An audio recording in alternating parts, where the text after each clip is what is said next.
Robin, good morning. Thanks for joining us today. We appreciate you taking some time out of your day to chat with us. So we are actually talking May, Older Americans Month, and you are someone who advocates for aging well, but maybe not in the traditional sense. You run a spiritual ministry called In Sacred Space. So just kind of introduce yourself and tell us about your ministry and what people learn. Sure. Thanks for having me. I'm in Florida, so I'm a little bit ahead of you schedule-wise. First of all, I'm almost 68 years old, and I do a number of things. I have a spiritual direction practice, and that is in the Ignatian tradition, which is Catholic, where let's say you want to have a closer relationship to God. I am trained, I've been through 4 years of training, to walk beside you. So you're with me in a room, and so is the Holy Spirit. And we're seeing where God is showing up in your life. However your image of God is.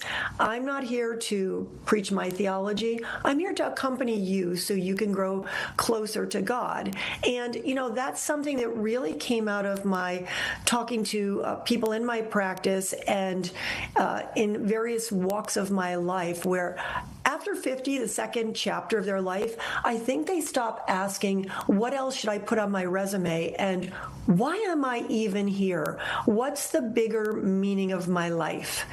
And that's what my spiritual direction practice is about. And that's what the book that I'm writing is about. Okay. Very interesting. Thanks for sharing that.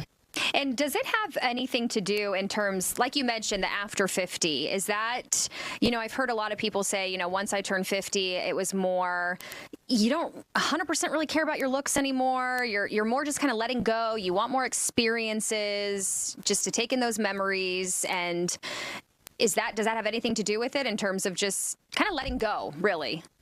So what I see in people over 50 is you get to this point in your life where you don't have, 4 children that you're navigating or 1 child that you're navigating, plus your career, plus your obligations to your community. You don't have the number of responsibilities that you did when you're in the thick of it in your 30s and 40s. At 50, we can actually start breathing fresh air. And that's when we have the time to start asking questions. I don't know that I would say we're letting go. I would say we've got the opportunity to really think about what we want to do in the second part of life. And it's probably because we've got less responsibilities, a little more time. And for some of us, we're starting to think about retiring or at least changing up what we're doing that might not be as all-time consuming. Okay, so and I also find it fascinating, Robin, that you were a competitive ballroom dancer. So you know a little bit about, what it takes to stay physically strong, physically disciplined. And in some of this new data that we're seeing, we see a considerable percentage of folks who are 65 and older, they're considered frail. So you mentioned that you're well into your 60s. How are you beating that statistic? And what tips can you share with our viewers? Yeah. Well, first of all, I wasn't a competitive ballroom dancer. I am a competitive ballroom dancer. And I'm actually, after 22 years of doing this style of dance, dancing better than I ever have. Wow. And that means that I'm working really hard. I'm making sure that I am cross-training. In the old days, listen, I'm old enough that I followed Jane Fonda when we were doing the Jane Fonda workout. I would never do the level of cardio that I did in my 20s. I'm really adapting it to the body that I have now. But if I'm really careful with the kind of training and fitness that I do, and when something is twinging or tweaking or not feeling right, I will go to a physical therapist or I will go to someone to check out what's going on. So you can do your sport, if that's the area that you love, sports, well into your 60s, 70s. Gosh, there's competitors in ballroom that are competing in their 80s. One woman came up to me the other day at a competition and said, I love watching you. And I said, I love watching you. She goes, yeah, but I'm 85. I had to take a step back. Like, so you can do it, but you need to be a little more more careful with your body, with what you're putting in your body. At your age, I have to say, I wasn't so focused on nutrition the way I am now. I really see it as fuel for my body. If I'm having a protein, I'm having a complex carbohydrate. So I would say this is accessible to other people in their 60s, but you have to make a little bit of a commitment that you want to make a change. And I always advocate start small. Like, don't go for the big, don't go for the heavy lifting class at first. Do something that is going to be in a class where they understand that you're older. Start gentle, and then you can work up to what you're seeing these folks doing. I certainly am not running on the treadmill, but I'm on the Peloton every day.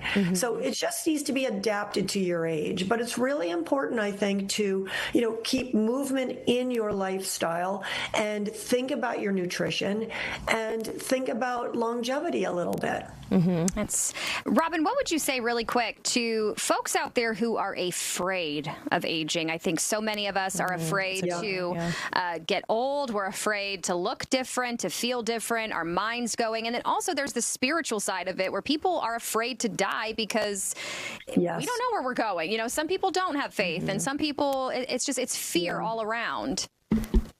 Yeah. So I'll take a couple pieces of that question. I do think there's a lot of afraid, but the first question I would say is, in getting old, what parts are you afraid of? And now you have a choice. You can either dig into your afraidness and stop being social, over-focus on your looks, over-focus on the negative, or you can start and say, what can I do? It starts with your mindset. If you have a mindset where you're like, wait a second, I'm 60. I actually have some wisdom. I actually have some skills that I can share. And then I would say, take it away from yourself.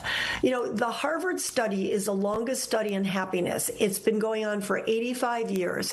And they have found that the biggest goal to longevity is not low cholesterol, is not watching your weight. It's being socially engaged and having meaningful relationships. So take it outside yourself.